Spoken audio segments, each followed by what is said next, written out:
6 months into the invasion, Nilfgaard's legions had pierced the heart of the northern realms. Behind them, blood-soaked fields, war-swept wastes. A lone wolf roamed these broken lands, a beast slayer, a whirlwind of rage and steel.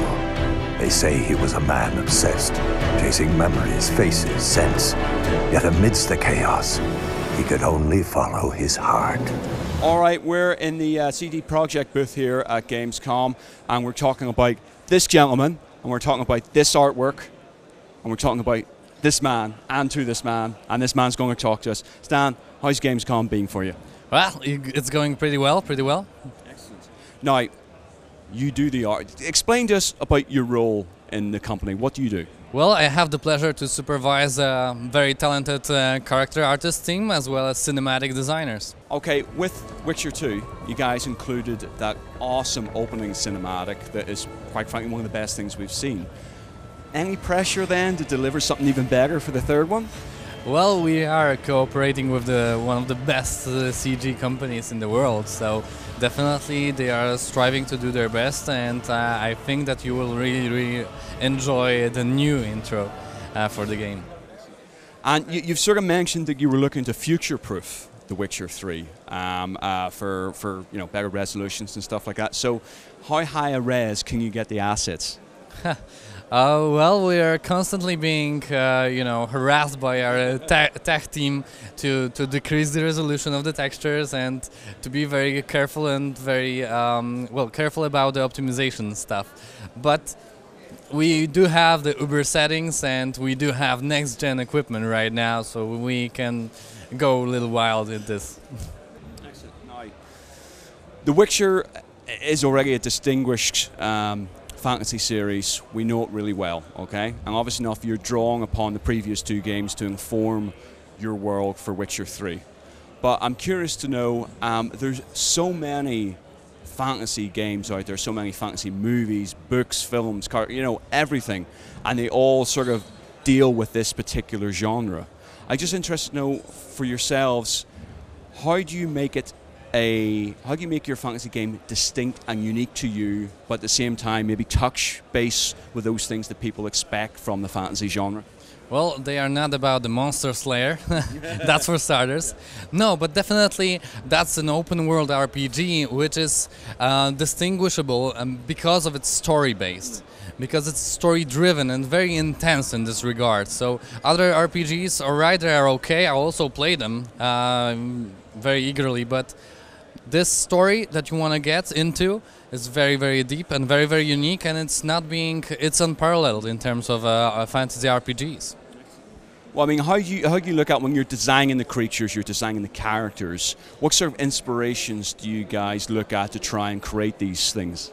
Well, there are several sources, I would say. Well, many of our designs are being ground up on the novels from Andrzej Sapkowski, of course, so bits and pieces of data, how this monster should look like.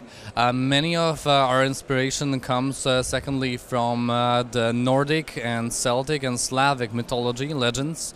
And thirdly, we gather some great creativity from our quest designers, since when they are creating quests and thinking about a monster that will fulfill the function of that quest, and that story which is told within that part of the game, we need to also fit the design of a monster to it. So a lot of varieties of monsters and a lot of races have been created only to make it very believable in terms of the quest designs.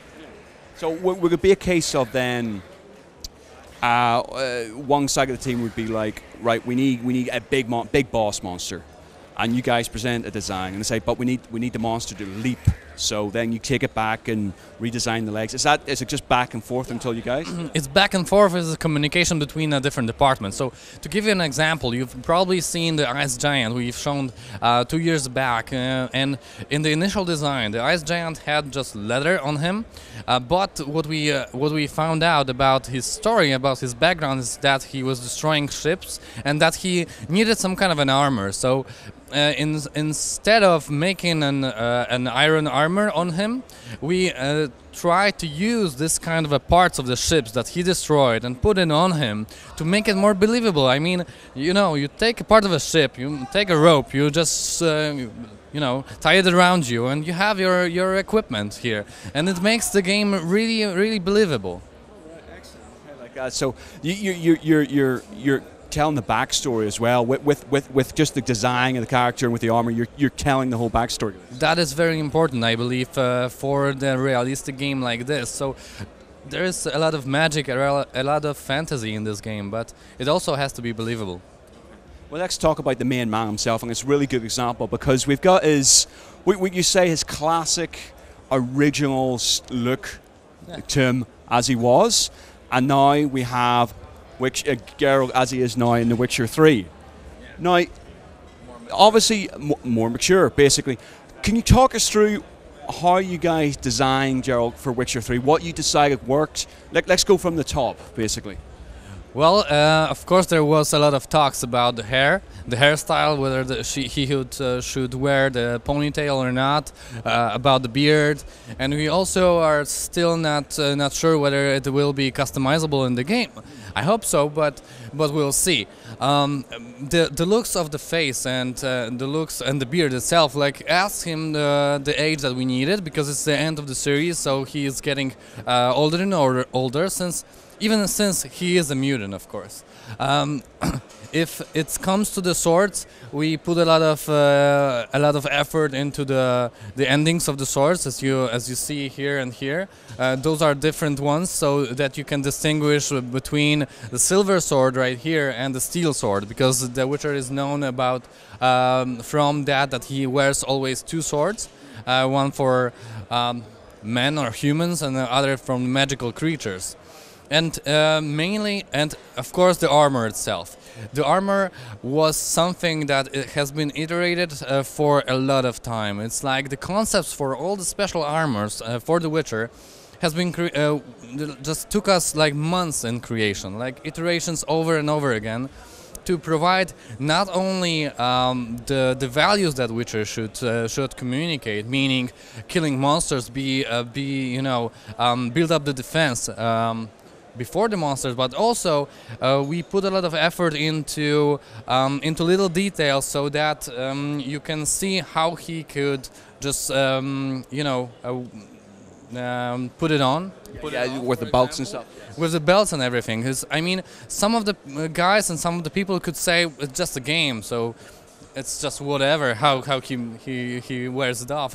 But now we put so much attention to such details. I mean, our concept artists are often visiting the museums and see how some problems with the clothing has been resolved in those ages, and that's also very important for us to make this game very realistic.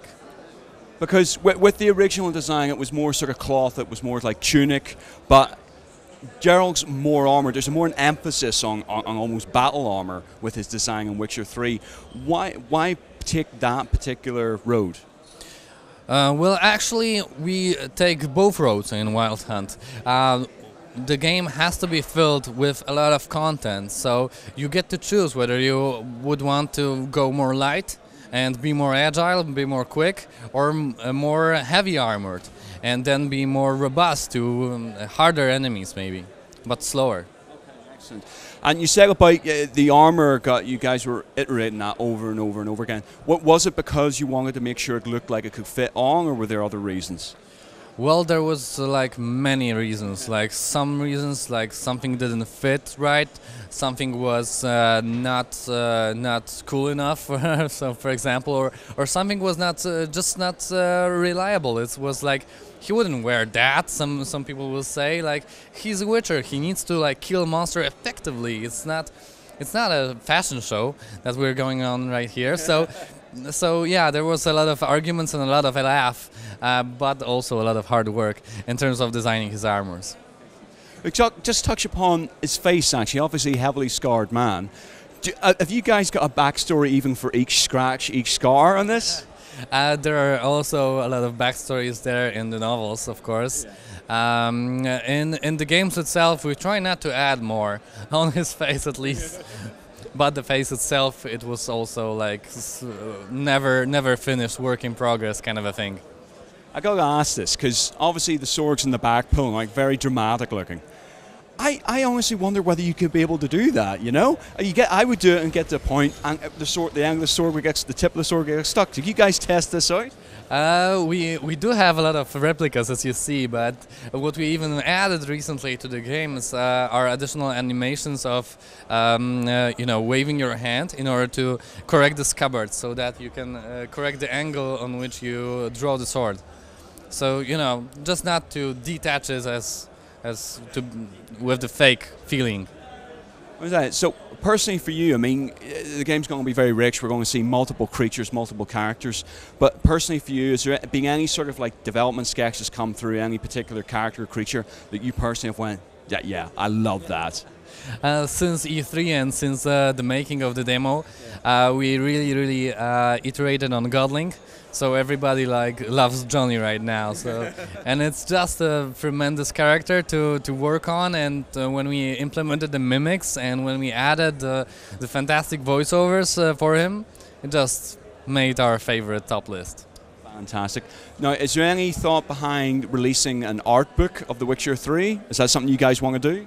Definitely, it is included in the collector's edition.